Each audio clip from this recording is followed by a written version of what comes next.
All right, well, in that case, good morning, afternoon, evening, depending on the time zone. We've kind of got a span, I think, from at least from Toronto to Singapore. I'll start kind of very briefly introducing us and the idea behind this roundtable. My name is Max Scalin. I'm a research fellow at the Institute of Development Studies and at the International Center for Tax and Development. My colleague, Vanessa van den Boogaard, who is also a research fellow at IDS and ICTD and is based at the University of Toronto. We're leading a research project on informality and taxation within the ICTD.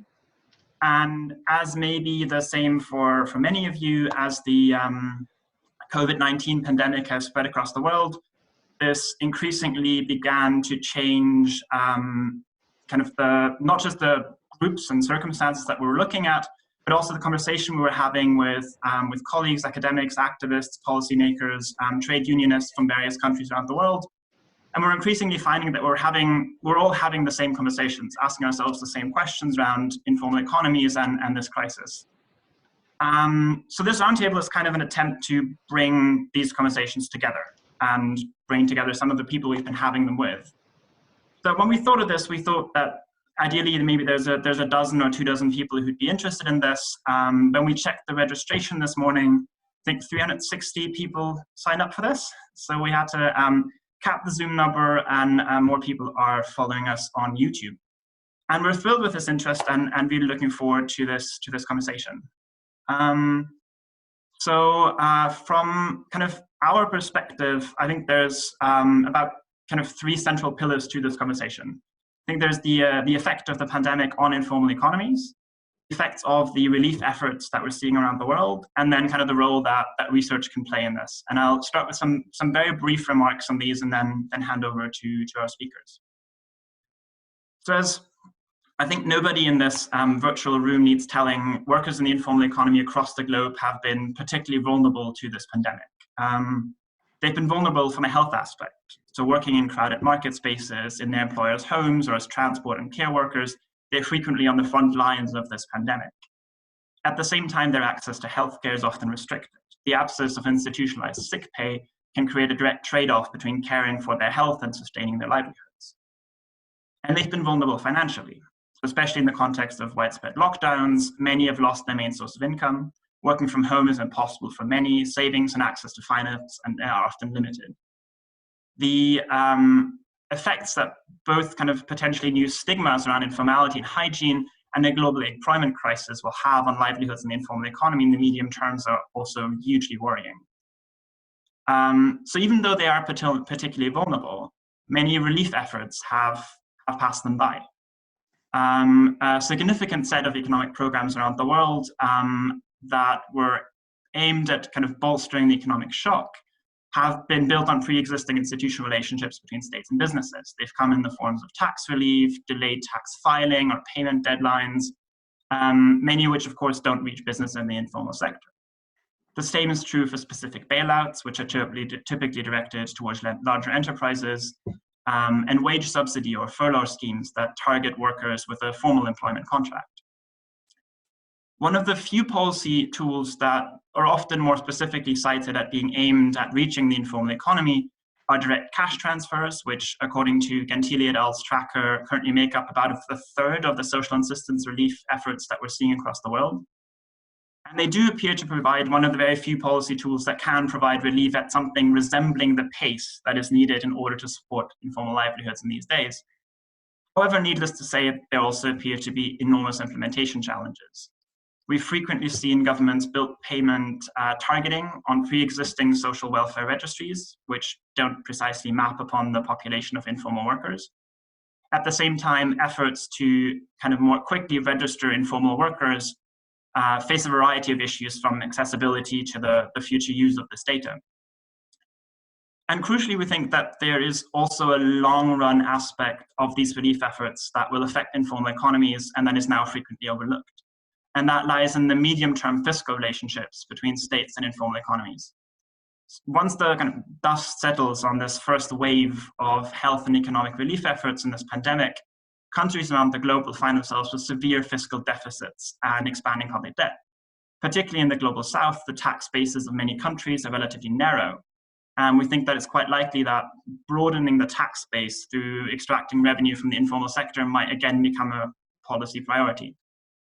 I'm not going to outline all the issues around taxing the informal economy here, but just note that particularly in a context where these efforts are driven by a need for revenue extraction, there are enormous risks that they will lead to further marginalization, harassment, the overtaxation of small businesses that are already paying a large range of formal and informal fees and taxes.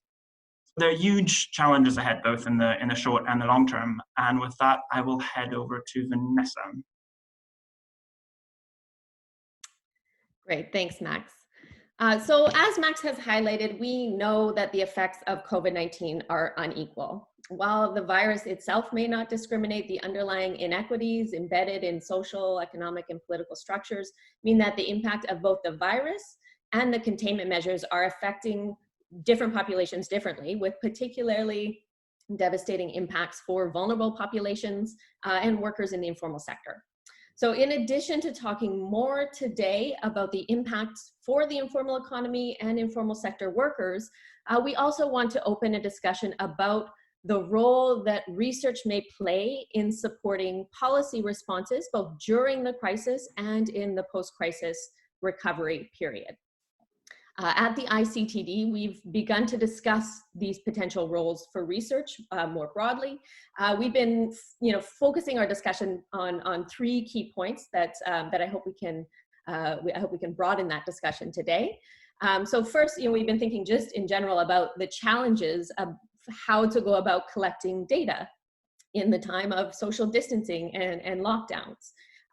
These are raises questions about how to access research participants safely, introduces new challenges of conducting things like mobile phone surveys, and ensuring a representative sample when doing so, recognizing in particular that mobile phone ownership and internet access is inequitable and often gendered within communities and within households. The second point that we've been discussing is how existing or ongoing data collection can be adapted to address pressing data needs. So including thinking about how existing sampling frames can feasibly and ethically be used to track the impacts of the global pandemic to better target relief and responses. But this, of course, presents particular challenges for focusing on the impacts on the informal sector, as often these sampling frames, existing surveys simply don't exist. So we've been thinking about how we can go about working with local partners, including organizations like informal labor unions, to better capture workers in the informal sector, to reach people that are often hidden or not included in government registration processes. And third, we've been thinking about how research outputs can link to and support policymakers and advocacy organizations more quickly and more directly. So not just thinking about the academic outputs of research, not just thinking about the paper that may be published in a year or 3 years or 5 years, who knows, but thinking about how we can make data available on a close to real-time basis to policymakers, to advocacy organizations, and to stakeholders to better inform evidence-based responses to the crisis and to target relief efforts more effectively and equitably. So we've been thinking about what that means in terms of partnering with policymakers and local organizations and making data available to them, accessible to them, and more relevant. So that includes ensuring that we're asking policy relevant and useful questions. So these are some of the key points that Max and I and the rest of the team at the ICTD have begun to think about in terms of the effects of COVID-19, the relief responses, and the role of research at this time. So I'm not going to waste any more time. I'd like to pass the floor to our panelists to share their thoughts about these different elements, about the impacts on the informal economy, the effectiveness of existing policy responses, or the type of relief efforts that would be more appropriate, and the challenges or opportunities for research to support policy and advocacy at this time. In terms of formats, we're very lucky to have 4 wonderful panelists today. They'll each be giving about 10 minutes to present. We will be holding all questions until the end of the presentations, after which we will be opening the floor to a broader discussion. So if you have questions, we'll ask that you follow these protocols. So if you're on Zoom, we'll ask that you note in the chat or raise your, I think there's a virtual hand function that you can raise your hand to note that you would like to speak, or you can pose the question directly in the chat and we'll make sure that it's addressed. If you're joining us by YouTube, you also have the opportunity to include questions or comments in the chat function there. We'll be monitoring that chat to make sure that you are included in the discussion. If you're leaving comments or questions in the chat, we'll just ask that you identify yourself and your affiliation so that we know who we're talking to. And we'll remind everyone to keep themselves on mute if they're not speaking. And we'll note that we are recording the proceedings so that everyone is aware of that. So our first panelist today, we're very excited to have her with us today, is Kate Marr. She is an associate professor in development studies at the London School of Economics. She's published extensively on the informal economy, on non-state governance in Africa. She has particular expertise in Nigeria. She's a leading figure in the field, and we're very excited to have her perspectives on all of these issues. So thank you, Kate. I will hand the floor to you. Hey, thanks very much, and thanks Max and Vanessa for putting together this interesting roundtable. It's particularly timely for me because this is coming right at the end of my option course in the Department of International Development at the LSE on the informal economy and development. So many of my students who had the last few weeks of their teaching virtually will have an opportunity to pull together some of the issues that they've learned. And with that in mind, I decided to pull together my comments through the framework of one of the issues we look at the course, which is a framework devised by WeGo, which they call the 3 V's: visibility, validity, and voice. And I thought that might be a useful way of thinking about what the coronavirus incident is making us see about the informal economy, and what we are still not seeing very well, or the different ways in which what is coming to our attention also includes other things from our attention.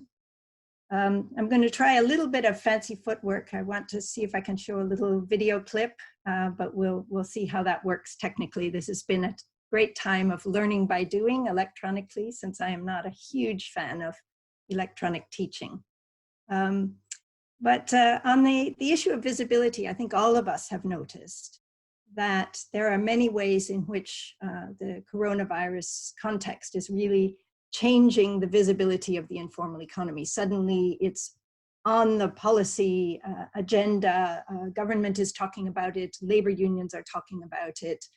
We're more aware than ever of gig workers, of informal workers, as something that is on the news regularly and in policy discussions and raised by the opposition, which is not, especially in the UK, something we ever really expected to see, at least not now. So WeGo focuses very much on the idea of visibility of the informal economy, and they tend to speak of it in terms of statistics, making the informal economy statistically visible. But what we're seeing now is a growing political visibility. The implications of the informal economy for how we react to coronavirus are becoming much more politically visible. But it's interesting to note that the informal economy and informal workers are becoming visible not because of the risks that informality poses to informal workers, but because of the risks that informality poses to formal workers, to us, to the mainstream society. Informal actors and their vulnerability has become a risk to us in terms of our ability to control the spread of this virus, because it is difficult for them to sit at home when they have to earn an income every day. So it's important to note, I think, that the reason that we're looking at the informal economy and so interested in the informal economy, the reason that it has become politically of interest, is because suddenly their vulnerability, which has posed a risk to them for decades, if not longer, now poses a risk to mainstream society. There's also an increasing social visibility taking place as the inability of informal actors to deal with lockdown conditions is forcing them out into the streets, because in many cases they must work every day if they're going to eat, because of the risky lives that they lead and their need to seek safer conditions. And let me just try and see if my technical skills are adequate to the task here. I want to share a clip which should be here.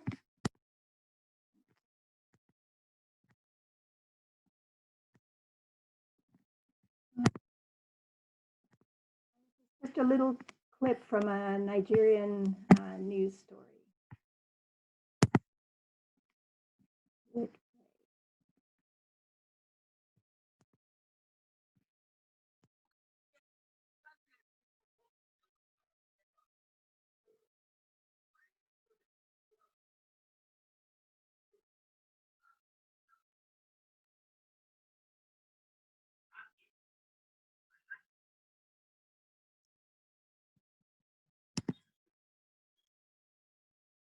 Okay, so many of us have been seeing stories about how people in the informal economy in Latin America, in Africa, in Asia are saying, what we fear here is hunger.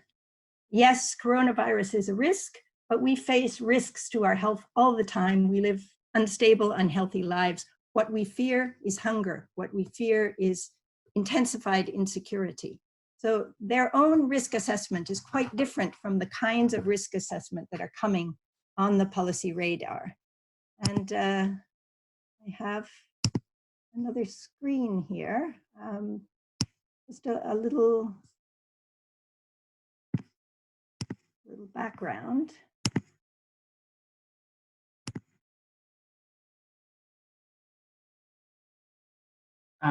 Kate, really sorry to interrupt you. We couldn't hear the video earlier, so if there's another thing with audio, that might be a bit of a challenge. Okay, all right. You couldn't hear that video? No. Okay, all right. Maybe I better leave it then. Well, that's a shame. Okay, it was a clip of a person in the informal economy in Nigeria on the street side saying he cannot stay at home. There's no point in trying to stay at home when what you fear is hunger, and ask anybody here what they fear is hunger. Okay, so the key issue here is that what is happening is not only that the informal economy is politically visible, but in ways that obscure the real risks that they feel they face. The key risk for them is hunger and insecurity. The key risk for us is the risk that informality poses to our own health. In India, we see informal actors that are increasingly extruded into the streets as they try to find a way to deal with a reality that is made absolutely insupportable through lockdown. Lockdown has been impossible for large numbers of informal actors. And we also are seeing a new issue that is just beginning to emerge, in which one of the main sources of support and solace to which informal actors turn, the church, the mosque, is part of what's being locked down in many societies. Evangelical Christians and some Islamic groups are still continuing to hold mass meetings, in some cases because they've been exempted from lockdowns in Brazil, in Kenya, and in other cases because they overtly defy lockdowns, such as in the US. And that may create a more nefarious type of visibility for informal actors, the visibility of religious targeting, which we're seeing in India now, as Muslims are being increasingly targeted as sources of spreading coronavirus, but also as deliberately spreading it. It's being billed as a form of secret jihad. And we all know that this kind of religious targeting tends to fall hardest on people in informal settlement. Now, the second issue is the issue of validity. Validity is about the legal recognition of informal workers as valid workers, as legally protected workers who deserve the protection not only of social welfare protection, but the state. one of the things that coronavirus has done is it's changed our understanding of essential work. Suddenly, taxis have become much more essential when public transport is shut down. Migrant fruit and vegetable pickers in the UK have become viewed as much more essential now that they can't travel in from Europe. Street vendors and open market traders are essential because they represent core elements in the food supply chain, not only for the people in slums and poor areas, but also for large segments of the middle classes in many African countries. Temporary health workers are being regarded as essential as doctors and more formally employed workers are forced into self-isolation or even worse. But we often see here a form of recognition of informal work and informal workers and gig workers as essential in a way that is more affective rather than material, the kind of clapping for the NHS, but not doing anything about their salaries and working conditions. And the reality is that the material effects of the pandemic are still falling hardest on the poor. The kinds of support measures that Max mentioned often ignore the lack of documentation of many informal workers, the fact that they don't have tax records to show their lack of various types of appearance on regulatory registers, so that even when they're politically recognized, the infrastructure to reach them is more problematic. There's also the problem that the validity of their work and their need for basic social support is recognized. But in fact, the validity of them as workers, the validity of their need for sustainable forms of income is not recognized by the very law that is supposed to accord that validity. And you have in India and Nigeria increasing situations of large numbers of informal workers being interred in crowded slums and camps, being punished and beaten by police when they try to go out and look for work or find a safer place to be, so that they are most exposed to the recriminations of police, to the violence of police, whereas middle-class actors can often drive to the village, drive to their holiday homes with perhaps a moderate amount of recrimination, but certainly no physical punishment, no fines, the kind of severe lack of validity that informal actors face really doesn't fall on middle class actors who do similar kinds of things. And finally, the issue of voice. We are sorry to really briefly interrupt you before you get to the final point. Could you unshare your screen so we can see you again? Sorry. All right, I cannot see how my screen is. Oh, stop share. Okay, sorry about that. Fantastic, thank you. Okay, the final point is that I had a small PowerPoint, but since the first thing didn't work, it's better just to leave it. So the final issue is the issue of voice. There are many organizations, advocacy groups, labor unions that are struggling to keep the needs of informal actors on the agenda, to specify the specific needs when support is rolled out to the self-employed and doesn't reach the informal economy, to raise the issues of how this fails to reach gig workers and what needs to be done. Pushing for emergency food distribution, for including soap and water in the kinds of provisions made to slums. All of these things are more on the agenda, the kinds of immediate emergency needs that are there. We also have an increasing pressure for universal basic income in India, in South Africa, in Canada, variants of it in the UK. But thinking about what these emergency measures mean is what's not quite coming through in political voice. The push for a universal basic income,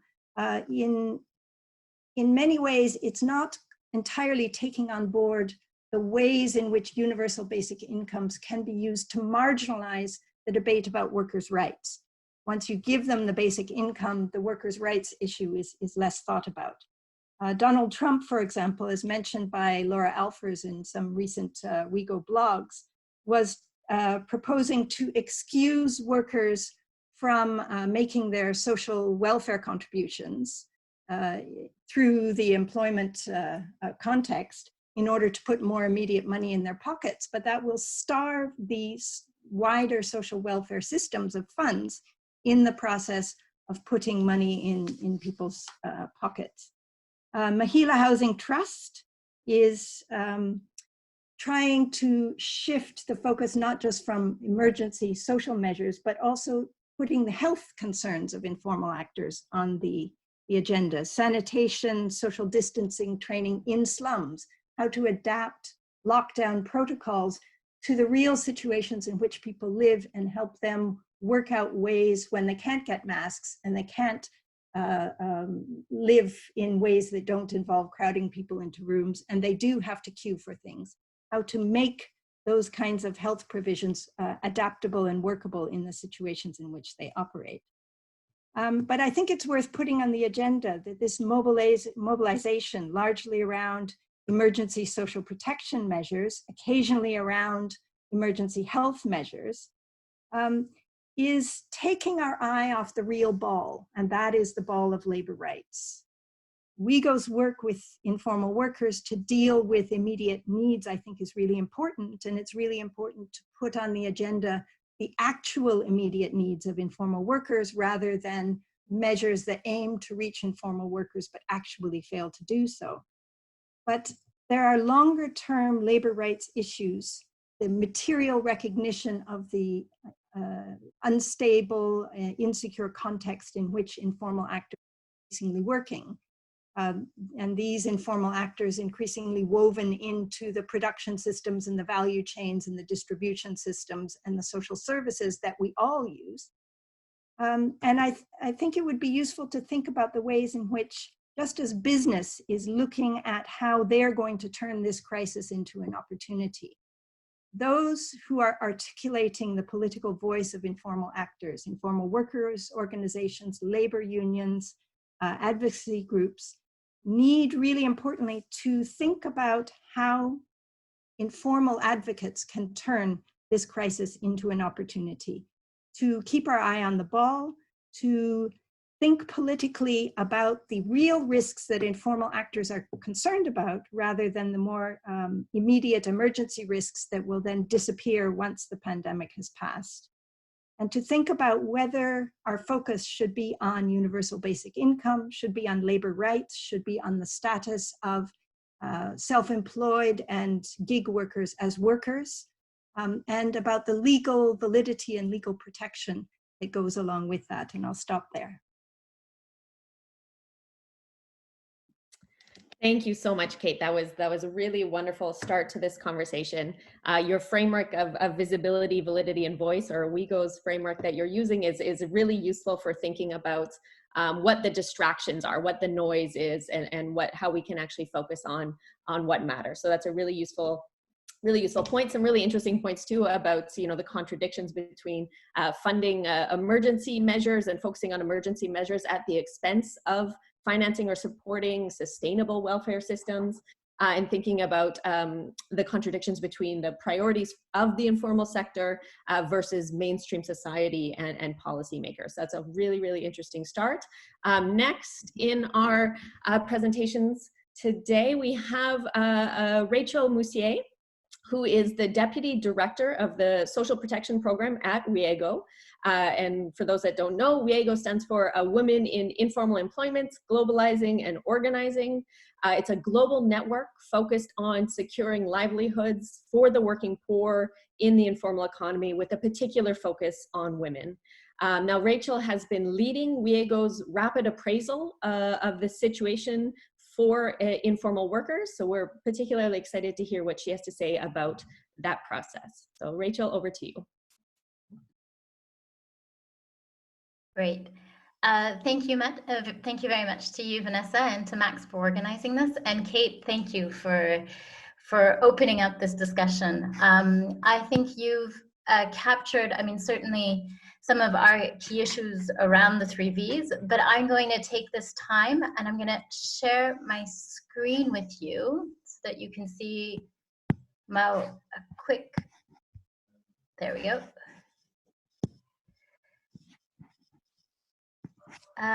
Let me know if you can see that. Yep. Yep. Great. All right. So as Vanessa said, we have just done a rapid assessment. Hold on one second.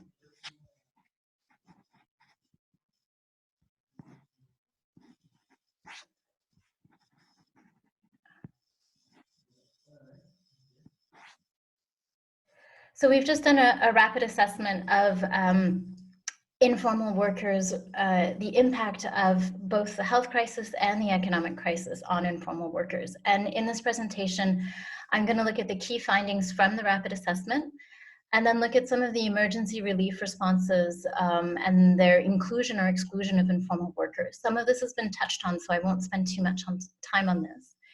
And then conclude with some research and advocacy priorities for informal workers organizations. So the rapid assessment was conducted between the 23rd of March to the 8th of April. We just published the results, or at least a sort of brief of the results yesterday on the website.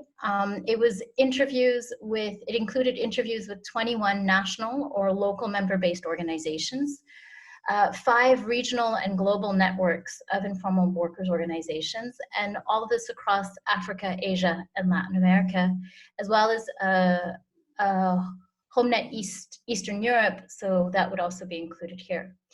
WeGo focuses on 4 sectors within the informal economy. We look at domestic workers, home-based workers, street vendors and market traders, and waste pickers. And so the rapid assessment was focused in these sectors. The reason for this focus is that we find that women are disproportionately represented in these sectors, and they're also incredibly vulnerable sectors within the informal economy. So the rapid assessment, and there's a link in the PowerPoint that can also be shared on the Zoom chat, is that we looked at the public health measures and their impact on informal workers and their livelihoods. We did ask questions around health and the potential health impacts to informal workers, but at the time that this rapid assessment was done, many of our members were not yet feeling the health impacts. Neither were they themselves experiencing sort of COVID-19 symptoms, nor were their households, anyone in their households directly touched yet. There were some incidents, but it was very much marginal at this stage. We expect that to change, sadly. So just some key findings. The first is that we often think of the impacts in terms of the semi-lockdown or the full lockdowns, but actually many of the impacts to informal workers' livelihoods have been felt since January in some sectors. So in Southeast Asia, home-based workers have been seeing the price of their raw materials increase as soon as China announced their lockdown. They've seen a fall in their profits. They've seen a partial loss of income that finally materialized into a total loss of income. We've also seen that in the waste picking sector, the price of recyclable materials, be it plastic, cardboard, glass, has plummeted. And that's due to the lockdown, both in China, but also that then spread to Europe and North America. Finally, coming back to home-based workers within supply chains, particularly in the garment sector, once Europe and North America, and as well as China, stopped their contracts with in the garment sector, particularly in Southeast Asia and in South Asia, home-based workers lost a source of work, a demand for their work. We also saw domestic workers being blocked out of Hong Kong and Malaysia, so many migrant workers not being able to return to their employers. So I think what we see here is that by the time that public health measures are in place, many informal workers had already lost either a part of their income or are experiencing a total loss of income. The other key finding is that we are not talking about a temporary loss of income. Informal workers understand this as a permanent loss of income. And this is clear across all 4 sectors.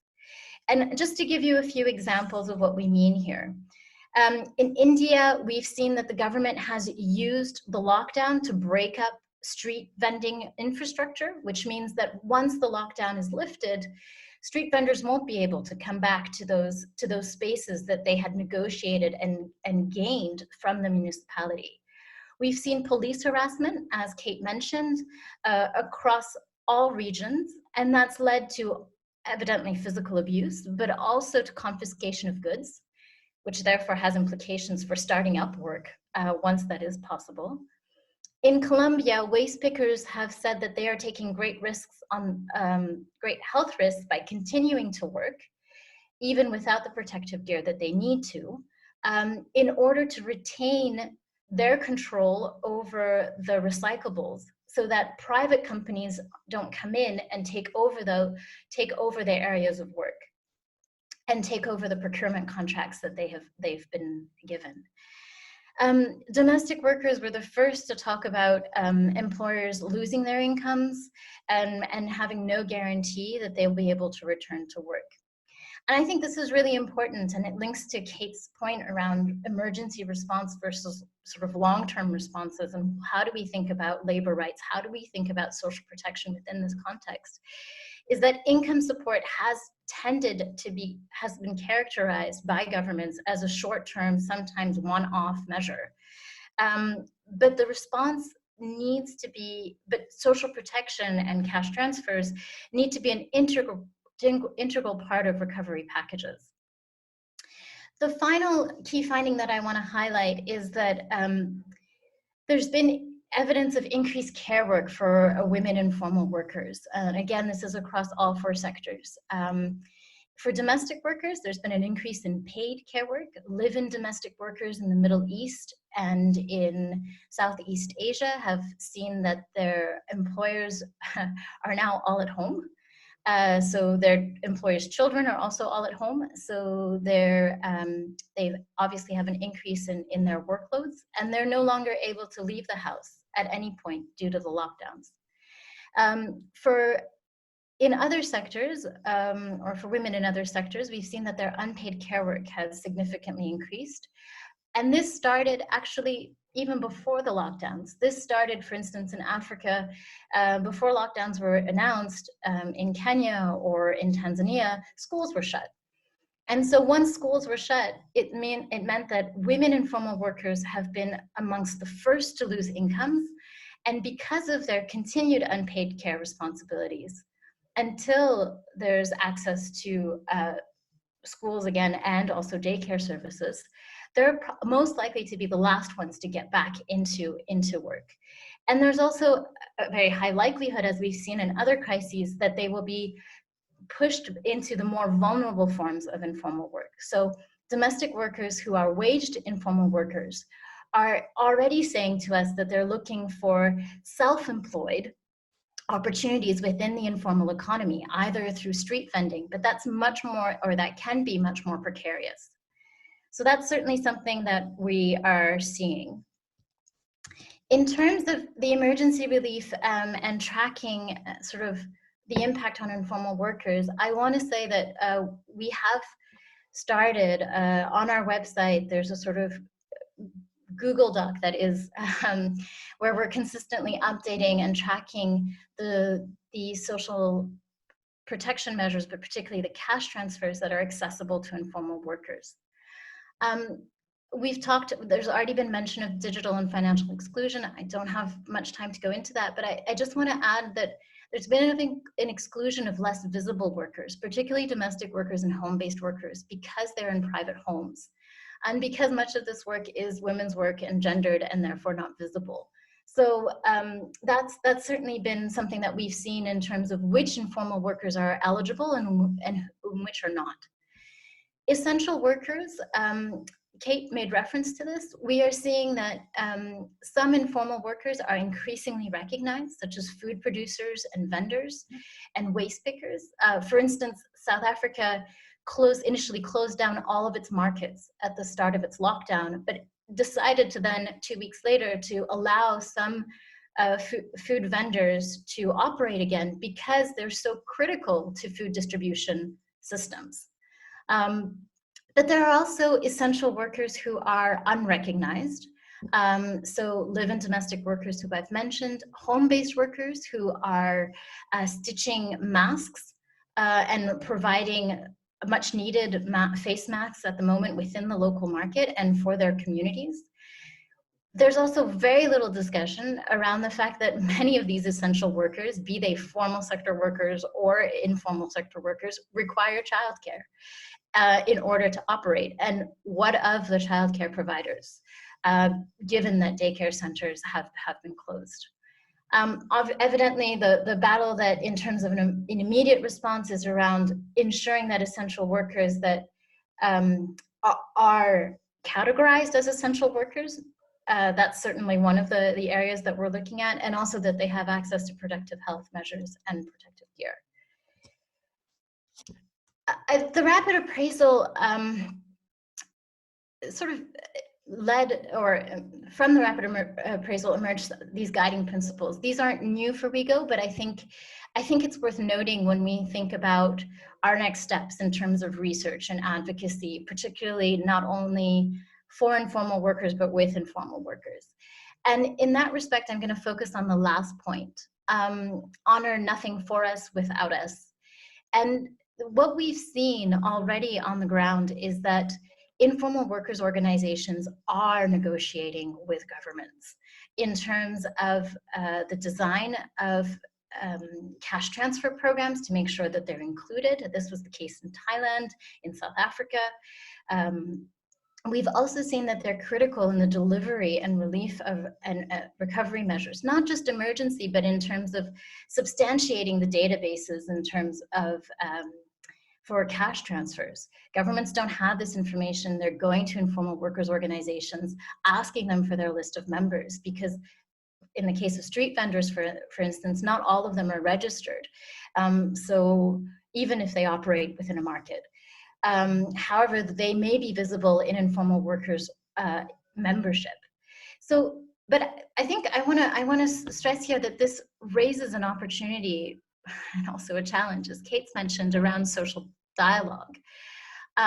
Cash transfers, in the way that they're not negotiated by definition, unlike social insurance schemes, which are or have tended to be negotiated through tripartite structures amongst within the formal sector by government, employers, and formal sector workers. Social assistance doesn't have those inbuilt social dialogue measures. And actually, this does pose a risk for us, because to what extent, can we can, I identified these examples, but we also have to work in broader coalitions. And I think that's emerging already through the rapid assessment.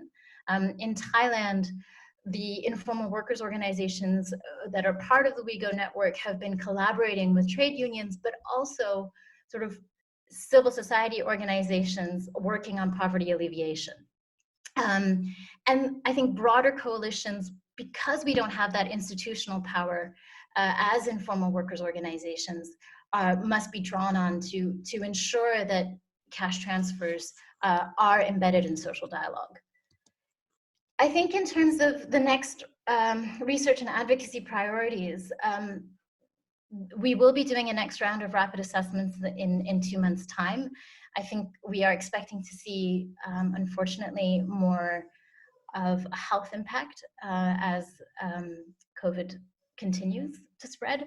I think that the other issue that came out strongly was the desire to, across the WeGo network, was to develop a sort of livelihoods recovery and resilience framework. And that's really about being prepared for the economic recovery packages that will be emerging now. What do they say about formalization? What is our position on formalization? We've developed this as we go already, but how do we how do we present this within and take this forward in discussions around economic recovery packages? I think the other thing is around the extension of social protection programs beyond the emergency period. And of course, the link between social protection and access to public care services, and particularly healthcare and childcare, have emerged as key areas in terms of our next steps in our advocacy. So I'm going to leave it there. I think I'm out of time, but thank you very much. Great. Thank you so much, Rachel. That was really useful. Thank you so much for sharing that data and the ongoing research. It's so useful to have a sense of the experiences across the global context and then the diversity of places that you collected that information, but also the diversity within the informal sector. So recognizing that certain sectors and certain trades are going to be affected differently, and also thinking about the longer term impact, right? So not just how this affects people in the short term, but the long term. So that's really wonderful. We really appreciate that. Our third panelist today is Umar Javed, who is an assistant professor at the Lahore University of Management Sciences. He is a sociologist that focuses on politics, developments, and urban informality in South Asia. So we're particularly interested to hear his perspective of the impacts of COVID-19 on the informal economy from a South Asian perspective. From what I understand, he's also an avid football and cricket fan, and Twitter tells me that he shares my birthday. So I will cede the floor to a fellow Leo. Thank you, Vanessa. Thank you, Max, for putting this together. It's great to be here. And obviously some really important points have already been made by Kate and Rachel. I think I just wanted to sort of, so for my 10 minutes, what I'll do is I wanted to focus on the case that I'm looking at in more detail, which is Pakistan, which is where I'm based. And see how some of the factors that have already been identified in the discussion so far, in particular factors related to sort of long-term recovery, factors related to the visibility of the informal sector on the political and the socioeconomic agenda, but also factors related to the voice and how a voice of the informal sector and obviously particular segments within the informal sector and the impact that it has on outcomes. So I have a presentation that I'll sort of just quickly go through. Some of it is I guess it's not that important as far as sort of these larger points are concerned, but I thought I'd sort of set the stage as far as the Pakistan case in particular is concerned. Is it visible? You can, Max, if you can just nod if the presentation is visible or not. Okay, great. Basically what we're looking at here in the case of Pakistan in particular is sort of a significant impact on the informal sector. And part of the reason is that the informal sector and the way that the informal sector is defined in Pakistan is obviously we're looking at self-employed or own account workers, casually employed laborers and apprentices, and owners and employees in smaller micro enterprises. And I think one of the important things that the numbers tell us is the distribution, both the sectoral distribution and the occupational distribution of the informal sector, because that I think has strong implications for how the virus and obviously the effects of the virus and the public health measures that have been taken around the virus, how they impact the informal sector as a whole. So for Pakistan, we're looking at about 72% of the total non-farm workforce is informally employed, and the trend has been pretty much consistent for the last decade. In terms of absolute numbers, we're looking at about 27 million individuals or 27 million earners. This would, I mean, in terms of the number of households in the country who are in some form or the other associated with informal work, we're looking at sort of greater than maybe 50% of all households. And of these 27 million, we'll see about 13 million residing in major urban localities. By employment status, about 47.5% are employees. So they're working in other sort of informally organized businesses, mostly those businesses which aren't registered with tax, social security, or municipal authorities. And then we have about 45% of this, or 11 million, are own account workers, which obviously, or the self-employed category that is often used in other country contexts. What I think is quite telling, though, is as far as the subject that we're looking at is the sectoral and occupational distribution of the informal sector. And this is pretty common across, I think, a number of country contexts. So Pakistan isn't unique in the way that you see a pretty significant concentration of the informal sector workforce in wholesale and retail trade, in small scale sort of manufacturing, in the construction sector, in transportation, but also, and this is, I think, quite tied to urbanization, in things like community, social, and personal services. So this would include, so for example, domestic help, care workers, people associated with the waste economy. And that is also reflected largely in the way that the occupation structures operate within the informal sector workforce. The impact so far that we're looking at, so I mean, there are obviously two broad streams of impact. One is obviously the public health risks that are associated with the virus itself. I think we're looking at informality in two different ways. So there's informality and economic precarity, but there's also sort of informality in terms of the spatial spread and where the informal sector workforce actually, you will find them in major cities, right? So about 45.5% of urban residents in Pakistan live in fairly densely populated informal settlements. And there are pre-existing baseline health conditions or health and sanitation conditions that make these areas quite precarious as it is. And a lot of these issues are then sort of, one would say that they would escalate in the case of sort of transmission. And we've already had several cases of fairly significant transmission or local community-based transmission of the virus happening in these informal settlements. So I think that's a real health risk, which I think isn't being talked enough about. I think that's really, that in itself tells you something about the way that the conversation is happening around public health in a number of countries. And I think what is sort of being considered in a little more detail is the socioeconomic fallout of some of the public health interventions that are taken. So in Pakistan, we've experienced sort of a lockdown, a stage 2 lockdown, pretty much for the last month or so.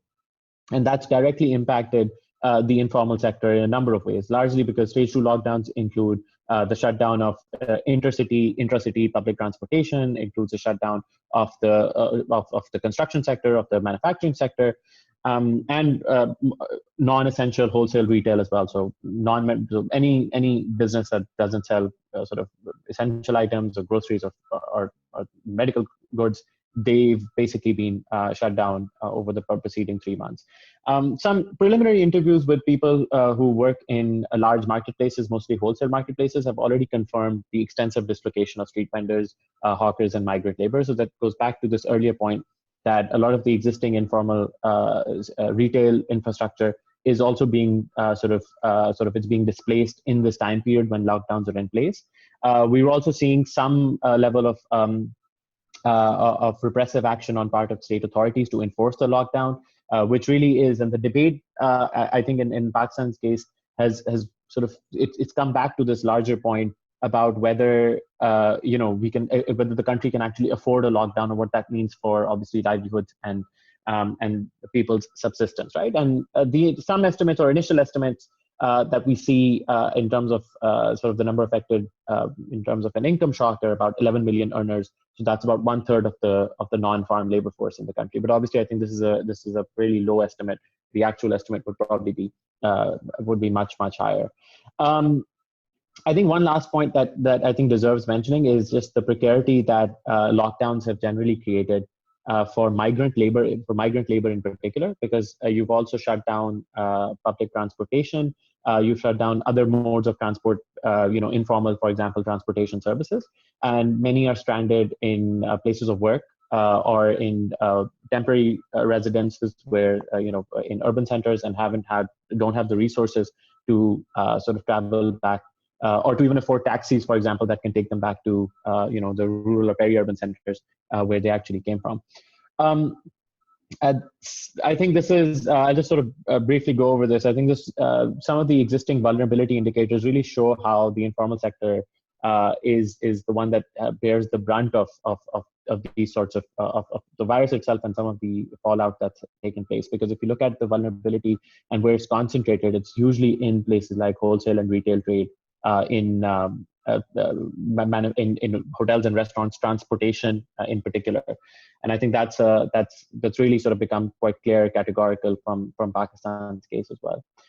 So what have been some of the responses? I'll quickly go over what the government has been thinking about, what they've done so far.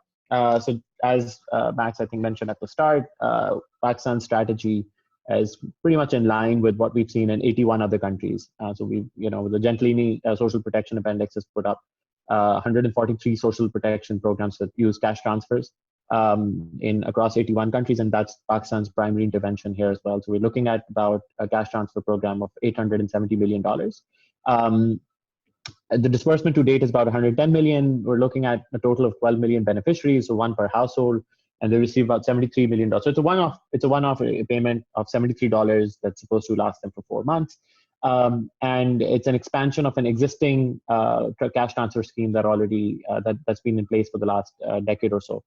And there are a number of issues with that. And I think it's worth sort of going into details is that if many countries are pushing cash transfer programs, then are we sort of even clear about what cash transfer programs, who are cash transfer programs actually targeting? What are they basing this particular strategy on? And whether they're actually reaching out to populations that are the most impacted by this virus. Some other interventions that have been taken are, there's a small-scale cash for tree plantation public works program. Again, it's very localized and doesn't sort of reach out to a sufficient number of people.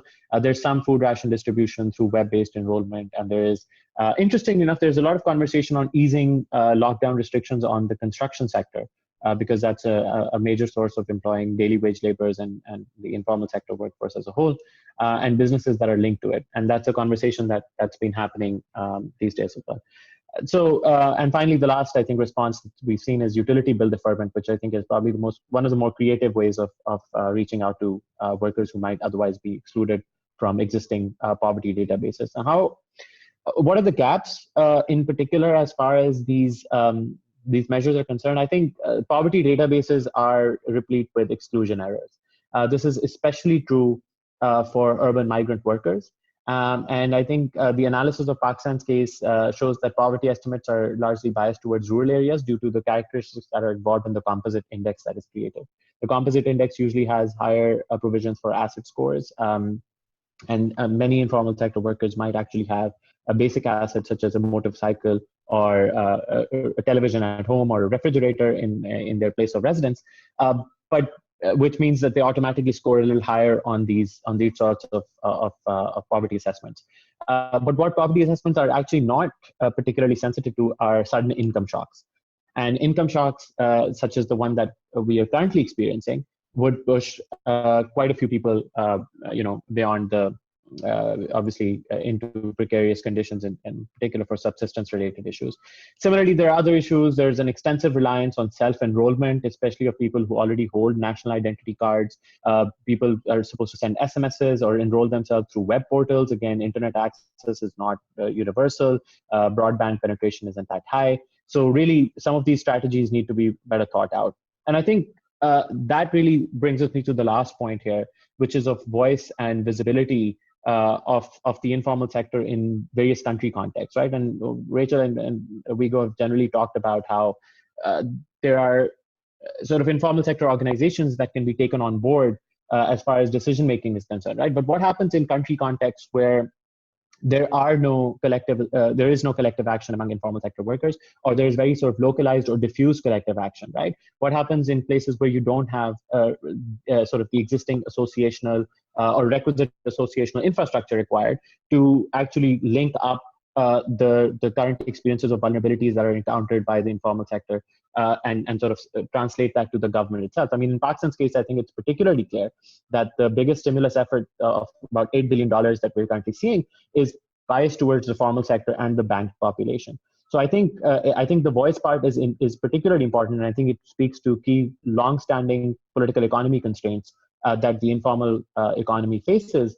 And I think that this is an opportunity in some ways to actually broaden the conversation and to sort of revisit some of the social protection legacies that usually are biased towards employment in formal sector firms or are sort of simply biased towards bigger or better organized actors. So what do we do about countries where the informal sector is largely unorganized or doesn't have the same kind of political voice, right?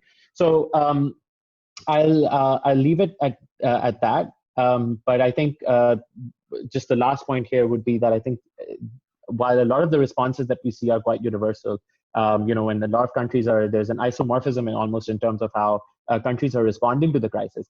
But I think the underlying exclusion errors in particular, and also the validity and the voice aspect of who's actually being able to contribute to these conversations, I think that is differentially distributed across different countries. And I think that's where research can possibly play a role in identifying and highlighting some of these vulnerabilities that might get missed out in the way that regular politics actually functions. Thank you. Great, thank you so much. It's really interesting to hear more about the context in Pakistan, particularly thinking about the vulnerabilities of different types of workers and some of the biases that may be embedded within responses and how that may relate to comparative context. So thank you so much for that. We'll now move to our final panelist, Gerard McCarthy. He is a postdoctoral fellow at the Asia Research Institute at the National University of Singapore. He has done extensive research on political institutions, on market reform and inequality in Myanmar. And I know that he's been thinking deeply about how to go about setting up research projects to track the socioeconomic and political consequences of COVID, particularly in thinking about the trade-offs between containing the virus without worsening economic precarity for informal sector workers. So Gerard, I will hand the floor to you. Thank you, Vanessa. Thank you to Max, and thank you to the Institute for ICTD for hosting me for this this seminar and bringing us all together. It's been tremendously productive to just hear the whole range of different experiences and the consequences of COVID as it's been processed in different contexts. So I just want to start with this image, which is a group of women who've been protesting for paid leave during the time that the garment factory has been shuttered in Yangon, and they've been on strike for a few days. And I think it kind of provides an interesting insight both into how the global impacts of COVID on especially garment sector workers who are, in this case, not entitled to any of the formal leave schemes in the factory that they work, have in many ways been affected before anyone else in terms of before the actual virus hitting Myanmar. Just to give you a bit of context, the informal economy is estimated about 50% of Myanmar's economy, if not more. Myanmar's population is 53 million. COVID's impact on the informal economy in Myanmar and on Myanmar more broadly arrived well before the virus actually took off in the country. So as of today, it's only 85 confirmed cases in Myanmar and 4 deaths related to COVID. But as I'll mention, there's a lot of issues there in terms of the kind of health dimensions of testing and health system capacity. But from mid-March and earlier than that, there were very clear indicators of the impacts of COVID as a kind of global phenomenon hitting the informal economy. So two very clear indicators of this was migration from Thailand, the return of people from Thailand who were fired from garment factories. So at least 300,000 people have crossed the border, but there are millions of Burmese workers in Thailand without any kind of formal protection. And there's strong flows of people continuing to cross that border. They have shut the formal borders, but there's been a lot of informal border crossing that's continued in the last couple of weeks. Obviously, a disproportionate number of those are women. These migrants have been viewed as potential vectors of disease, but there's been very little focus on their role in remitting. Rural households, 70% of rural households receive remittances from abroad, and the rural population comprise 70% of Myanmar's population. So the loss of remittances is going to be catastrophic for a lot of rural households over the coming months. There's also been huge internal migration. So villages in the Irrawaddy Delta, which were decimated in a major cyclone 12 years ago, many of those very highly affected communities, then households migrated to Yangon in the last 5-6 years to take up garment sector work. And in the last week, reports are that maybe 7 out of 10 of families who left villages after that cyclone to take up informal sector work and garment sector work in Yangon have now returned and view that work as those returns as indefinite. I don't know when they'll be going back to take up jobs in So there's been huge internal migration as well as international migration.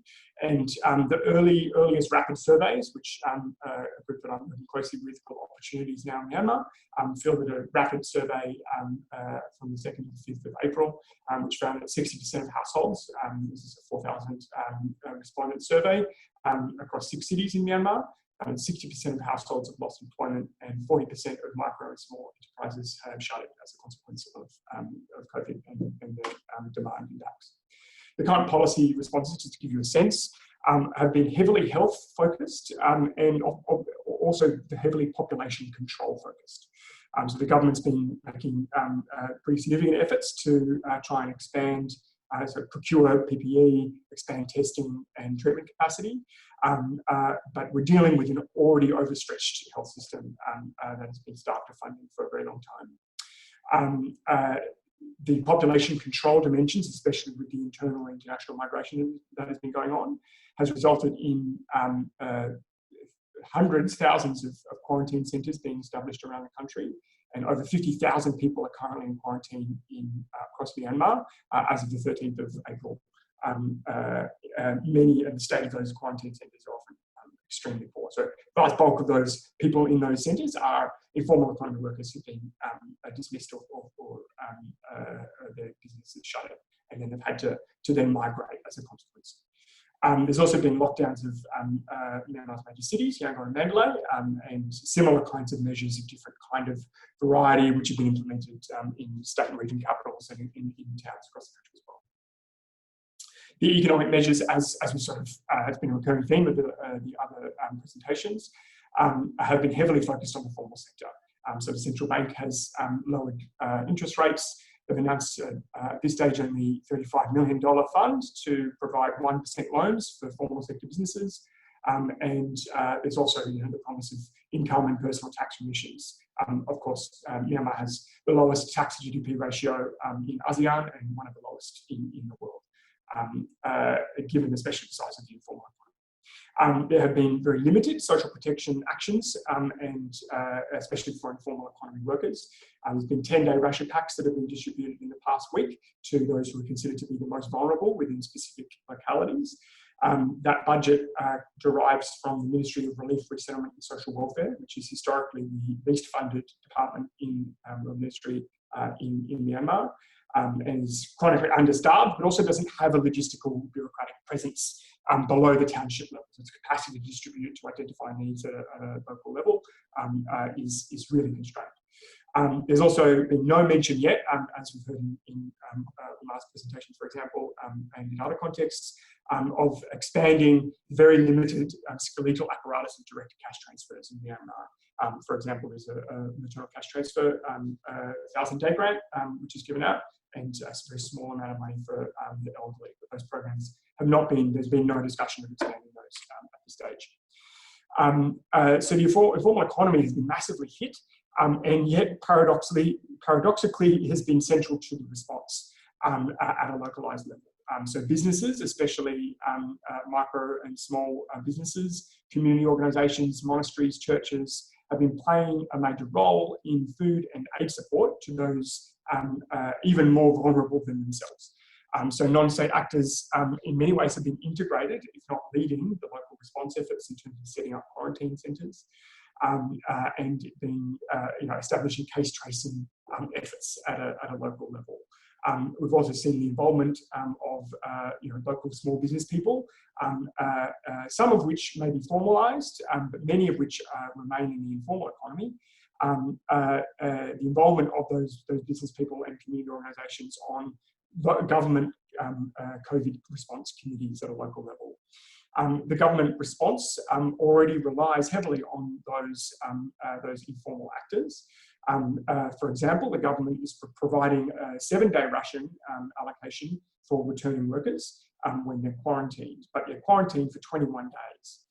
So the government ration pack is only covering them for a third of the time that they arrive back, and presumably their family and other organisations are meant to take on those responsibilities of providing for them. So we see this sort of systematic reliance on community donations, charities, religious institutions, which is reinforcing an insecure and precarious welfare regime, which has been the larger research that I do demonstrates how this has emerged since the collapse of socialism in 1988 and the transition to this form of militarized capitalism, oligarchic capitalism since through the 1990s.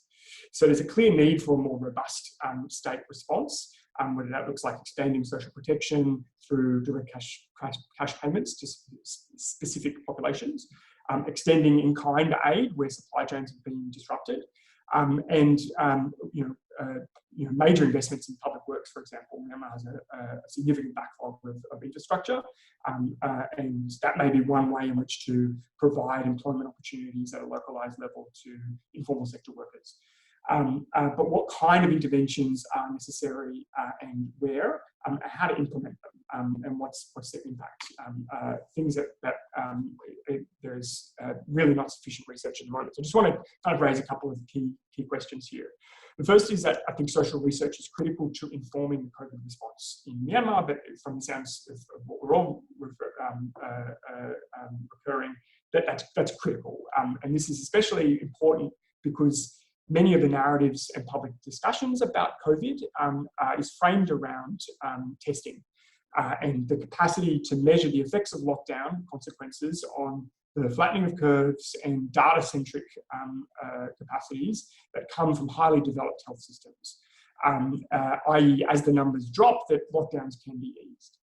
In the context of Myanmar, the very weak health system capacity means that spread or impact of lockdowns or the consequences and their effectiveness is very hard to track through testing.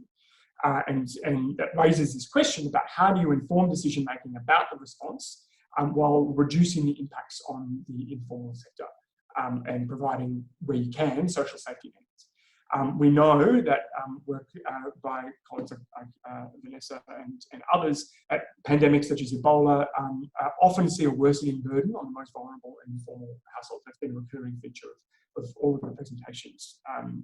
And the questions then become, how do you provide a basis for advocacy around broadening social protections? How do you measure the consequences of cash transfers that are provided and other payment initiatives on the precarity that's been exacerbated in the current context? And how do you track the politics of welfare, of informal taxation in particular, which we're going to see a massive expansion of, as we all expect over the coming months and years, both from state and non-state institutions. And how do you collect fine-grained data which tracks the impacts over time of COVID and of the response efforts, and how do you use that to inform policy? So obviously multi-wave tracking data is going to be really important, going back to the same people and trying to assess what that the impacts of COVID and all of the economic and social upheaval that it brings, what does that actually look like for households? And tracking that over time is going to be really important where we can do that. Quantitative data needs to be coupled with a study of the mechanisms and processes going on, and especially qualitative interviews. These sort of rapid snapshot surveys aren't necessarily going to give us an idea of the granularities of the politics of voice and negotiation that might all be happening at a local level in many cases. So the second kind of question then becomes, how do you do responsible research in a time of COVID, especially in Myanmar, where face-to-face interviews are obviously very risky and very inadvisable in the current context. You don't want your research interviewers being exposed to potential risk of spreading the disease or picking it up. So how do you contact respondents and build semi-representative samples, especially of the informal economy? So just kind of kicking around ideas with collaborators in the last couple of weeks, there's a few kind of options that we've come up with. The first is just straight phone interviews, right? So do partner organisations that we work with have existing phone databases of informal economy workers or just of households where on average that we know that there's going to be people employed in the informal economy in many households, and how do you think about a representative sample of that from a gender perspective, urban rural perspective, etc. A second option, and this is something that's been done by Jay Powell in Indonesia, is Google surveys, which they've set up 500 household Google survey that goes out every week, which is tracking employment, food, migration, and access to services. I've got a link to it in that PowerPoint. I can share the PowerPoint with those who are interested. But Google Surveys is not available in all contexts, and obviously there's a lot of limitations, as we've already spoken about access to even access to Google services in different contexts. Google Surveys doesn't operate in Myanmar, but also access obviously to internet and access to those surveys. So a third option outside of Google surveys, if you don't have Google surveys in your context, would be online surveys, which gives you the strength of a more formalized structure, but then it's also challenging gathering a representative sample in many cases. So the fourth option, which sounds a bit wacky, but it's one that we're strongly considering in the context of Myanmar, is what we call chatbots, which is conversational artificial intelligence. I'll just go over this very quickly. So I'm sure you've probably all seen chatbots on your banking website if you haven't already encountered them before. But basically, one of the things that we're exploring is whether it's possible to develop a semi-representative national sample, conducting rapid snapshot surveys using what the kind of interactions that is on the side of the right of the screen here. Basic conversations between a chatbot, which is loaded with questions, basically survey questions with maybe 2 or 3 different kind of responses, and getting an indicator from that of a few very basic kind of measures. Have you gone into debt in the last 2 weeks? What things have you gone into debt for? Things with 2 or 3 or 4 options, probably not more than about 5. You can have capacity to solicit basic information very rapidly. It can be used also to disperse information in a two-way flow of information. So providing links to COVID-19 health advisories is something that our partner ONOW has been doing, Opportunities Now Myanmar has been doing with their rapid surveys that they've been doing. And it's also being used by the World Health Organization. So Myanmar is a somewhat peculiar case in which 80% of the population, as a result of a very late digitization and liberalization of telecommunications, 80% of the country have smartphones. But obviously, there are geographical and social strata limits to that. But this could potentially be useful for a very rapid survey, and we know that we're getting some of the best metrics and sort of detail, especially from rural areas where it's socially responsible to send people. Very good indicators of debt, how much debt people are going into, returning migrants, this kind of data, and it's very cheap. 1,000 completions in 2 days for less than $500 across 6 cities, which is tremendously low, tremendously cheap, obviously. There are limitations to it, as I've noted, but there's also a lot of opportunity for expanding this into a more phone-based interview sample, right? So you can ask, and as our partners have done, asking for phone numbers at the end of the interaction and then calling them up, either confirming the data, but also having more in-depth kind of qualitative conversations about mechanisms, processes, whether they've received different kinds of grants and the impacts of them. The number of different project ideas that are coming out of this kind of question about a mixed methods, sort of chatbot qualitative combination in the context of Myanmar, rapid national snapshots that could be done weekly, but broken down regionally to provide advice to government about where and what sectors and regions are encountering different kinds of impacts, MSME and informal sector studies specifically about businesses, as well as more in-depth sort of qualitative and potentially digitally ethnographic studies of governance diaries of the poor. How do people interact with different authorities, access different kinds of schemes and authorities at this time? So it gives you some very, very broad ideas of some of the ways that we're trying to sort of Rubik's Cube some of those complicated problems of methodology and surveying in a responsible way in the context of Myanmar. Thank you.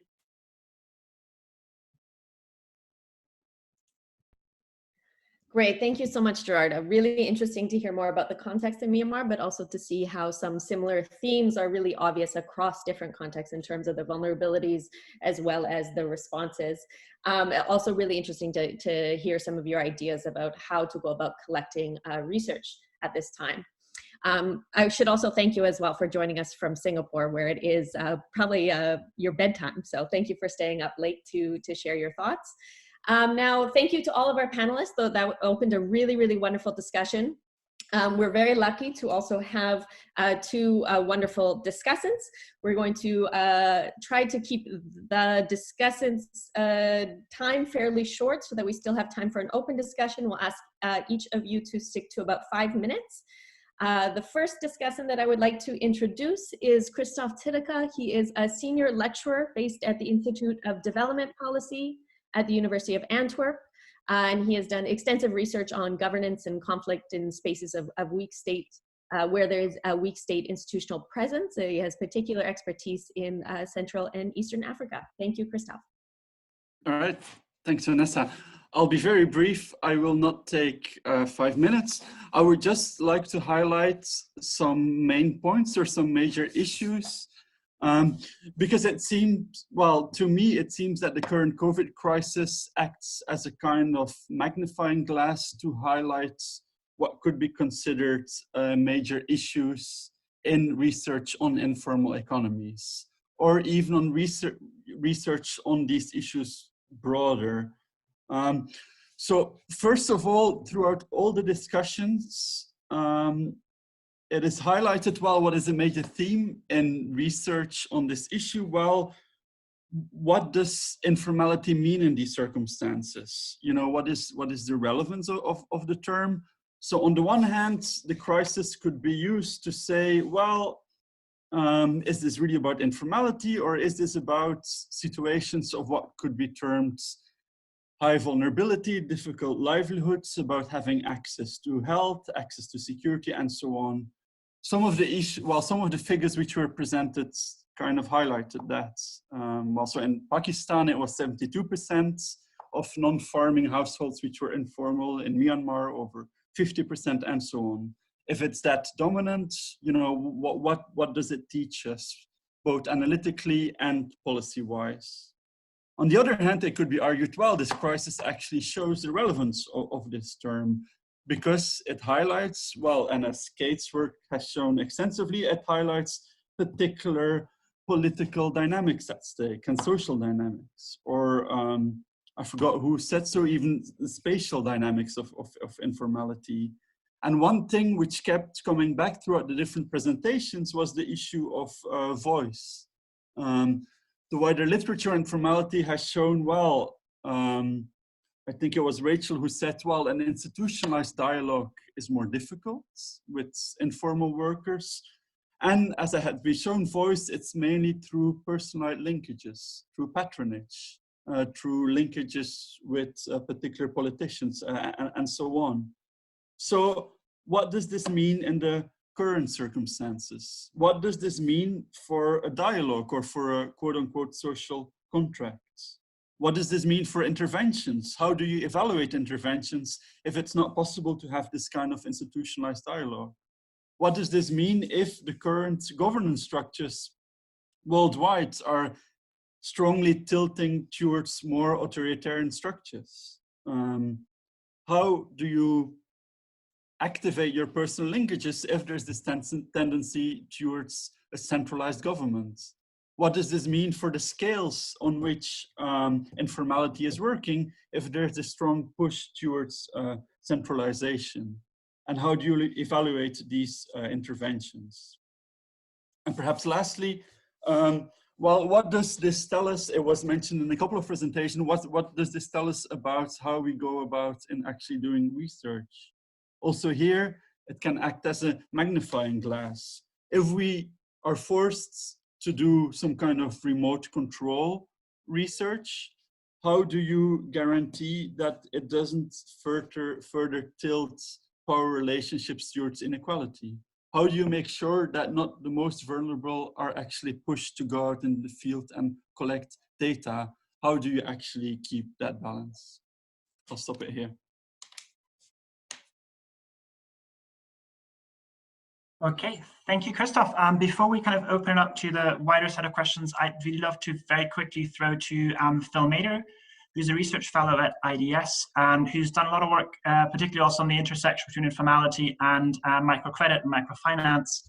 I think bringing an aspect of debt into this, an aspect of financing, given the, especially also the medium to long-term outlook of the crisis will be really important. So I will throw it to Phil.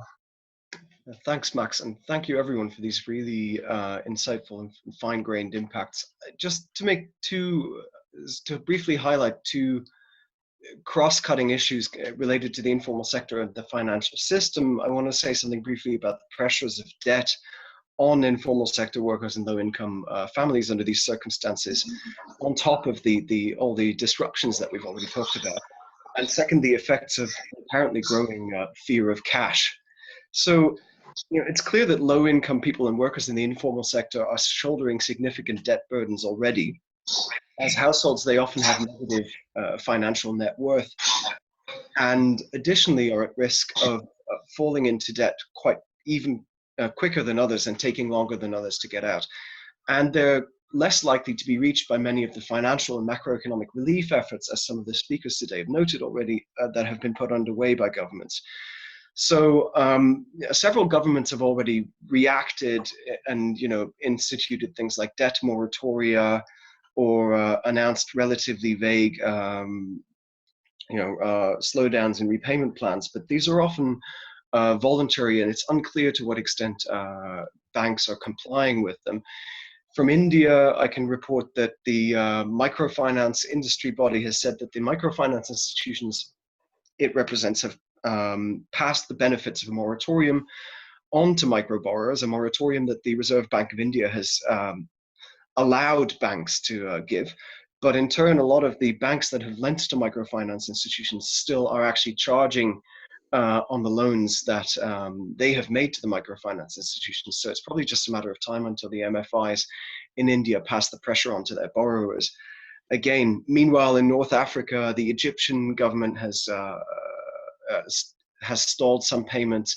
In Morocco, there seems to be another debt problem brewing. So the Committee for the Abolition of Illegitimate Debt has already called for cancelling microfinance loans, because precisely those people who work in the informal sector have not been reached by what the government has put in place to a system whereby it's regulated for large formal banks to defer payments to people who have lost their jobs. But if you're working in the informal sector, you're not counted as having lost your job.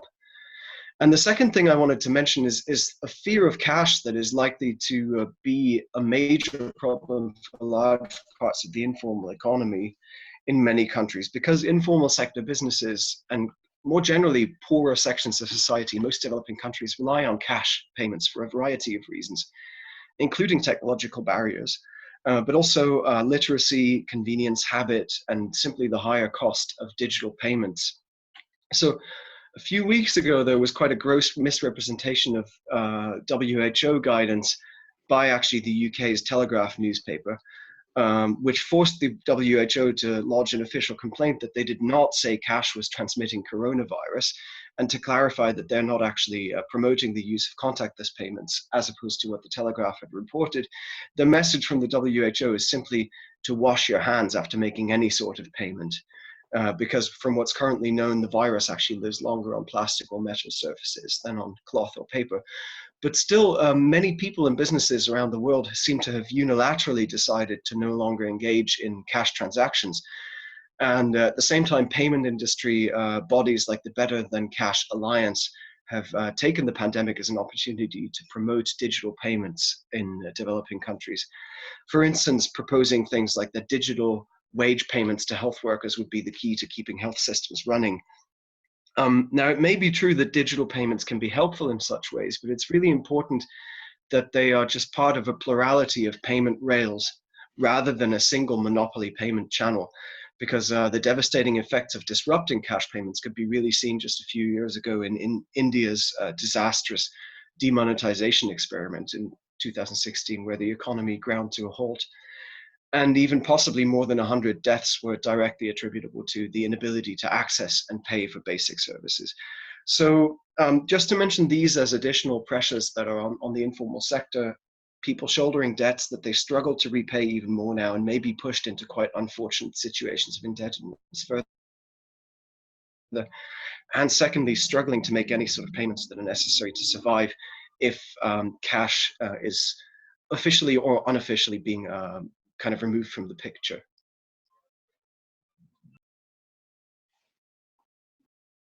Thank you very much, Phil. So we're going to switch to questions from kind of the wider audience, which includes the rest of the people on the Zoom call, but also I think earlier was 175 people on YouTube.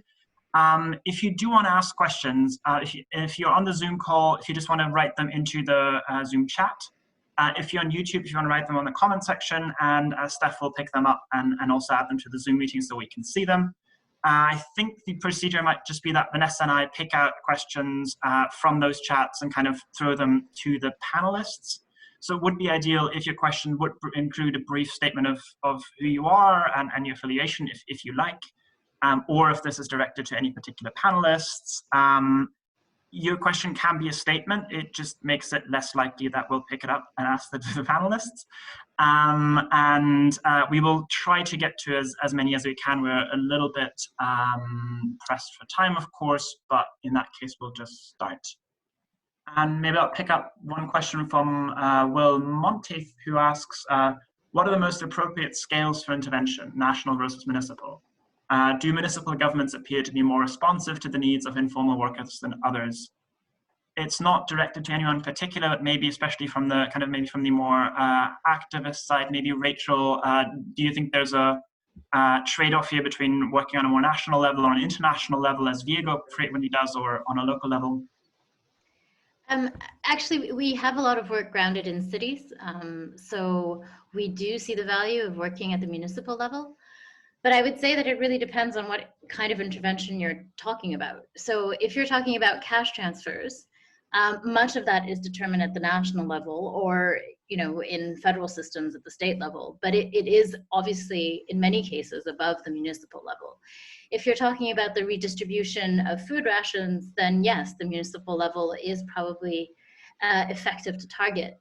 Also, if you're talking about the classification of who is an essential worker, who should get protective gear, who should not, I would say that classification can be done at the municipal level. We've seen examples of both at the municipal and national levels, directives being given around that.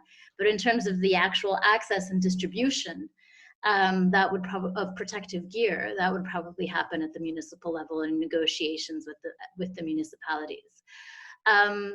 I think I would just say that it really depends on what interventions you're looking to influence and who then is your interlocutor within government.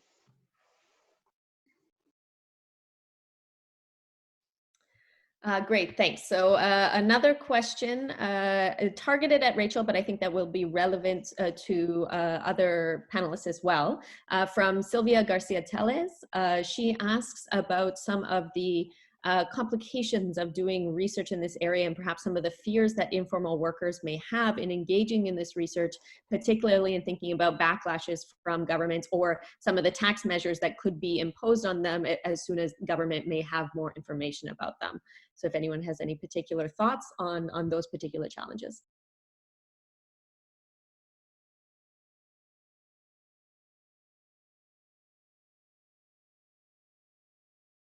Just on this question of, just a quick point on this question of sort of conditionality of documentation being attached to the kind of assistance that it's being made. I think that's something that a lot of governments, at least that government in Pakistan is also sort of considering. It's something that they've been thinking about, that you somehow tie assistance to informal sector enterprises sort of coming within the realm of documentation.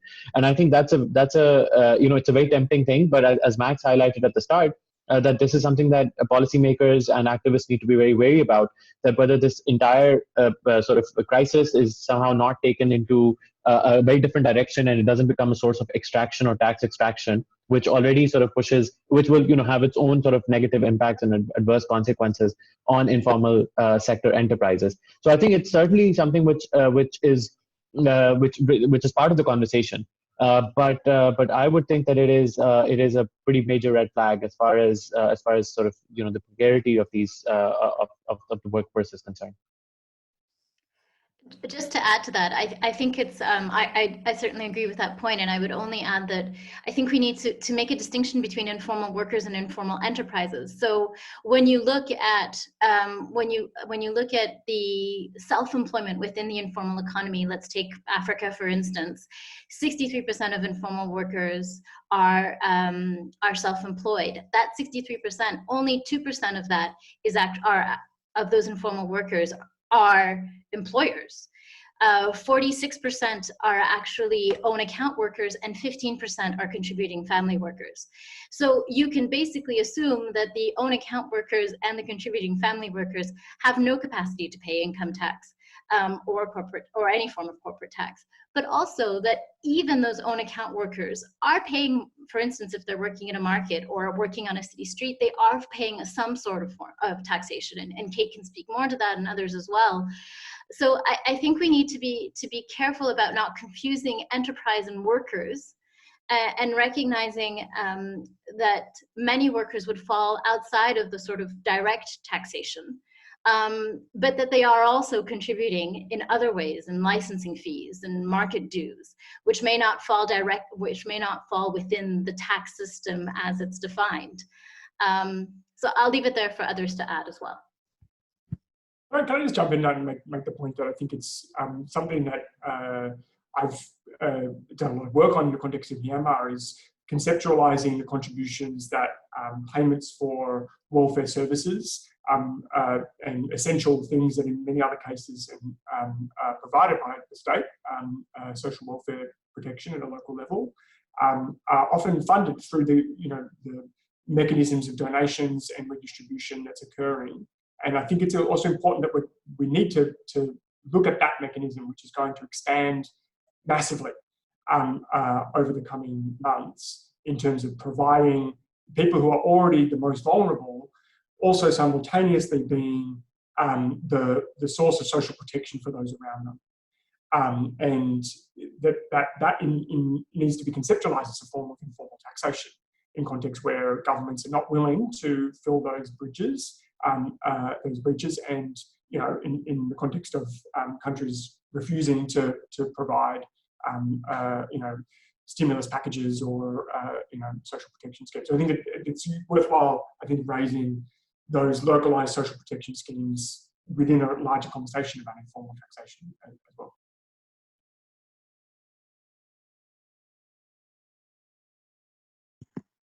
If I can just come in on that for a sec as well, I think sometimes people get a bit caught up in definitions and fail to recognize that most informal actors already pay tax. They pay, as somebody has mentioned, market fees. Most informal workers in African countries have been paying tax at the local government level since the late colonial period at the very minimum. As was already indicated by Gerard, they also pay all kinds of social contributions. And it's these informal associations and kinship networks, etc., to which they pay self-help social contributions that are being asked to take up the slack to fill in the gaps for the food rations. Certainly in Nigeria with the lockdown, many people who can't get enough food, who have to work every day for their food, simply rely on networks who get food to people who need things. Kinship networks, friendship networks, etc. So there's a huge amount of informal taxation as well as ongoing formal taxation that already takes place. And this fixation with widening the tax base by focusing attention on vulnerable workers who already pay various types of formal and informal tax, and turning away from the people who have all of the resources. The very idea that Donald Trump would say that people should stop paying into the formal sector social welfare contributions so that people can have more cash in their hands, ignores the fact that the tax system, formal and informal, is a fundamentally redistributive system. The idea is that there are people who are below the tax threshold, but they still merit various types of social support and income. And there are people who are very high up in the tax bracket who are the most important source of taxation. And I think we've all seen over the years that there are many concerns about the ways in which people at the top are paying less tax. And in order to replace what's lost, we're turning to the people at the very bottom who have very little to contribute and already pay.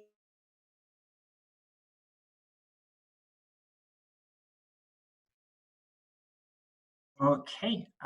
Without, because this would be frivolous, mentioning that we do have a piece on taxing the informal economy coming out next week, I'm going to pick up a question by Cyrus Policarpio, who asks, while we understand that universal approach to cash food assistance is ideal, however, the resources could be limited to cover all.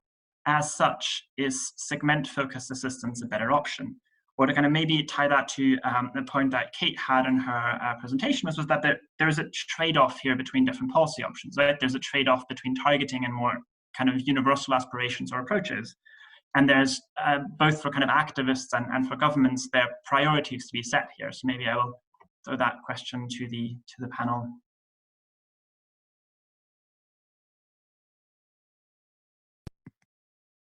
If I can start the ball rolling there, certainly the resources to cover cash transfers. One of the things that many people have been asking in South Africa and in Nigeria that I've heard so far is that if the government had all this money to bring out, to pick up all of these new costs, income replacement, etc., if they had this money all along, why are we only hearing about it now? Why suddenly are we hearing that resources can be mobilized to meet these needs? But up until now, we were being told there was no money, we need austerity. So there's a certain extent to which the issue of whether there is enough money is a bit of a spurious issue. Whenever somebody decides that the issue is important enough, money is mobilized, and money can be constantly mobilized through a progressive tax system, so that you can do a universal basic income and then tax back from the higher income brackets. Very easy, no issue of targeting. There are varieties of ways through tax systems, through monetary systems of raising resources. It's more a question of priorities than of lack of resources.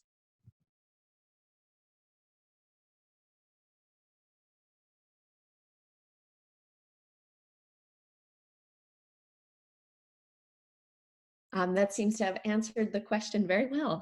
So I will throw a couple questions. I'll try to summarize them together. Going back to the conversation that we were just starting about community-based approaches to response efforts. So linking to what Gerard was talking about in the context of Myanmar, about how charity and informal taxation, the burden of responses is actually shifting to individuals and communities through those mechanisms. So Jadabas, and I'm sorry if I mispronounce your name, she's asking how the role of community-based approaches, what role it can play in supporting the response especially for rural and hard to reach populations. But relatedly, Damilola asks, in contexts where there are no records and there's no formal and existing ways of dealing with informal sectors, and particularly in contexts where community-based organizations like churches or mosques or civil society organizations are not accessible or are not operating under lockdowns. Are there ways that, what issues does this present for social welfare provision in the crisis period, but perhaps also for shifting state-society relations in the post-crisis period? So maybe directed specifically to Gerard, but also, of course, more broadly.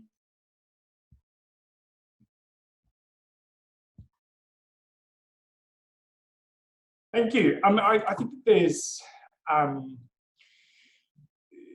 really big question here about the role that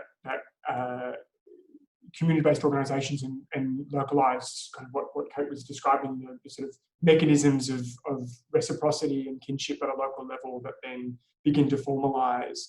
And I think they're especially critical in contexts where the formal apparatus of state aid is very weak, and especially in a Myanmar context, contested areas where their trust in government authority, which is already fragile in kind of lowland areas where government administration is stronger, those community intermediaries are going to be particularly critical in providing a bridge between ethnic armed groups and the government in how to provide. I mean, there's obviously the health response side, and in the Myanmar case, there has been some collaboration between the government health systems and ethnic armed groups and ethnic health systems.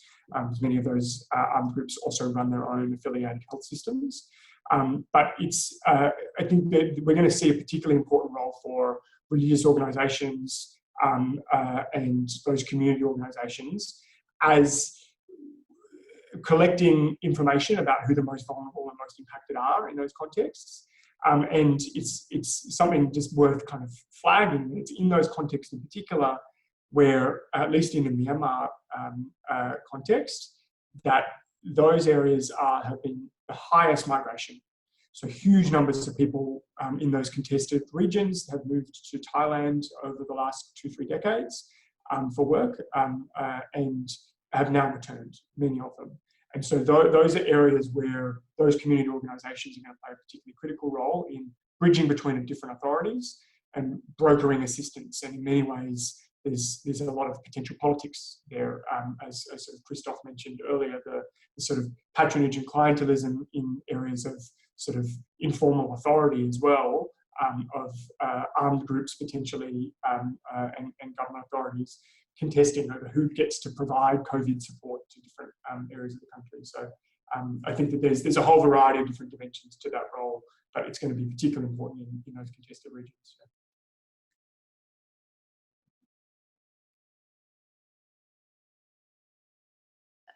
Maybe just quickly to add here, I mean, I said it in my presentation, and it's certainly a way in which we see our work in sort of strengthening member-based organizations of informal workers, and many of them are being called on right now to provide some of this community support, be it food rations or registration for cash transfers. But I do want to stress the sort of that community structures can also be hierarchical and patriarchal, and so just being very careful about, or at least understanding the limitations, that this may be a temporary measure, but that there is a reason for why social assistance is not delivered through community mechanisms in most cases, that there is a reason why this is actually structured through government. And many of the countries that we've mentioned in this discussion actually do have some form of cash transfer that is coming from a national level. So, but that design is intentional in that we have seen that going through community structure or community structures as they are doesn't necessarily work. So that sort of short-term versus long-term, how do we think about the role of community structures now in sort of active response, but how do we transition out of that? Because that's not a sustainable response, but also not a structural response. When we're thinking about building social protection systems, financing social protection systems, and thinking about taxation and its role in that. So I'll leave it there. Maybe others have something to say. Yeah, I just had 2 very quick points to add to this. I think the first is I completely agree with the responsibility of the state here. I think the first thing that I wanted to flag was that this is obviously, a lot of this is predicated on the existing landscape of or organizational landscape of philanthropy that exists in different countries, and I think that there's a great deal of variation across different countries in terms of what kind of actors are available. I think linked to this, I think we also know that where it is possible, community and kinship-based networks would already be supporting vulnerable households, and they're probably already being tapped to cover up at least some of the subsistence-related crises in particular that we're facing. But I think again, the exclusions, the hierarchies that are often associated with these networks, I think that's a completely valid risk to identify. Which is why I think as a policy position, I think community-based interventions should be supported. They should be encouraged. But I think the final responsibility ultimately rests with the state, and the resource quantum that is required is also something that only the state, as Kate has already identified, that only the state can actually mobilize. So I think we need to be very careful about how we phrase the differential importance given to each kind of intervention and who the actors leading that intervention is. I think the buck does stop with the state as far as a crisis of this particular scale is concerned.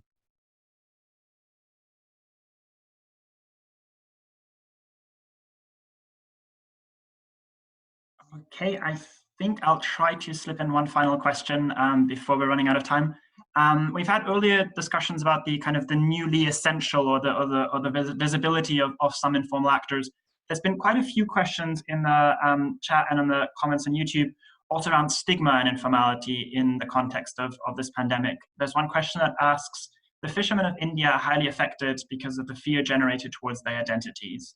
What can we do to address this, and are there other countries facing similar examples? Again, I think that could be to the entire panel.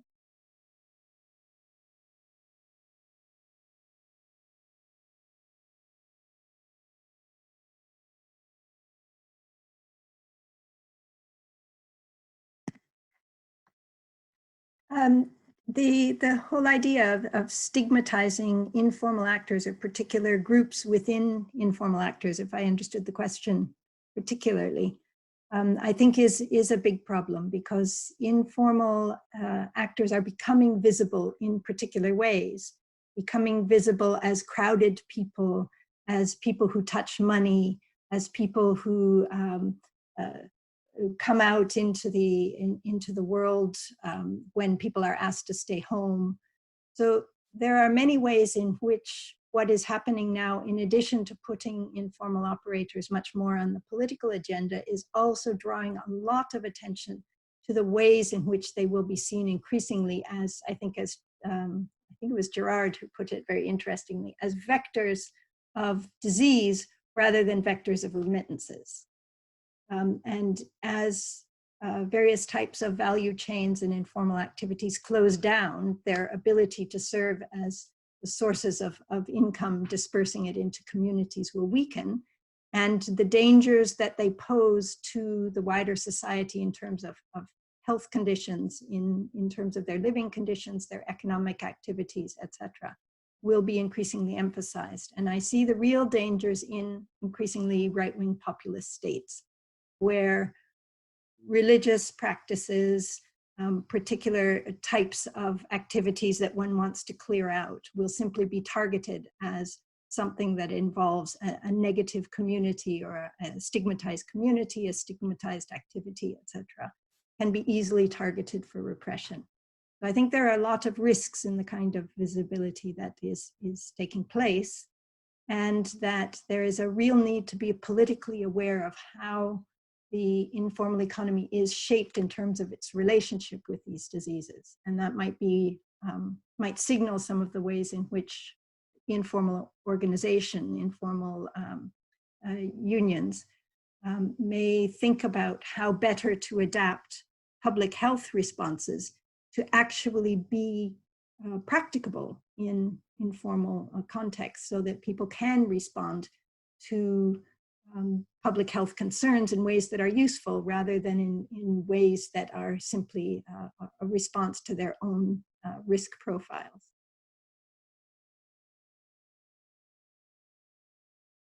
Okay, I think I will have to kind of end the discussion here, unfortunately, and start some final comments by thanking the speakers for making the time, for some of you getting up very early, some of you staying up quite late to join us, as well as the vast number of participants. I'm very sorry that we weren't able to address all the questions, but even as someone who spent the kind of last few weeks talking to some of the other people on the panel about this, I was really amazed with how many new things came out in this, and I've learned a lot today. I thought it was incredibly visible again how much crisis can make some things visible that were always there, but we had to spend so much time pointing out. And I mean, kind of both the way that informality overlaps with wider globalization. I mean, I think the point came up in multiple presentations that there was a crisis in informality before kind of it was a crisis of infection in these countries, because it's so embedded in global trade links,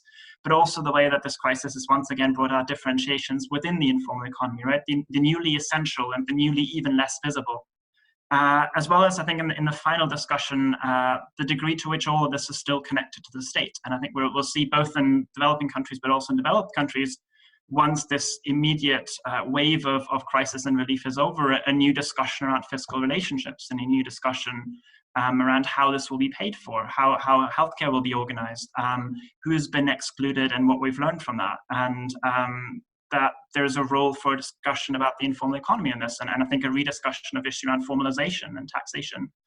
But I will resist the temptation of taking up any more of your time and just say that we didn't quite knew what this was going to be. I mean, I mentioned in the beginning that we originally thought this was going to be about 12 people in a Zoom room, and now it's been multiple hundreds. So we also didn't really quite know what was going to happen after this, or what should happen after this, if there should be more discussions about this, if they should look differently, if there should be more research. So I think I will leave it as tell us. I mean, if you've enjoyed this, if you've been a part of this, if this has raised new questions, feel free to get in touch with us and also kind of tell us what you think this should be here from here on. Also, I'm told that the people who joined on YouTube were unable to see any links that were shared and had trouble seeing some of the slides. So in that case, I would like to say that we will try to put, for any of the speakers who shared their slides, put the slides on the ICTD website. We will also try to put any links that were shared throughout this, including, I think, to Rachel's report on the ICTD website. There's also on that website a call for papers. We're currently accepting proposals for research projects in this area if someone is working on something like this. But most centrally, once again, thanks very much to the speakers for making the time. Thanks for all the questions. And this has been really, really enjoyable for us, and I hope for the participants as well.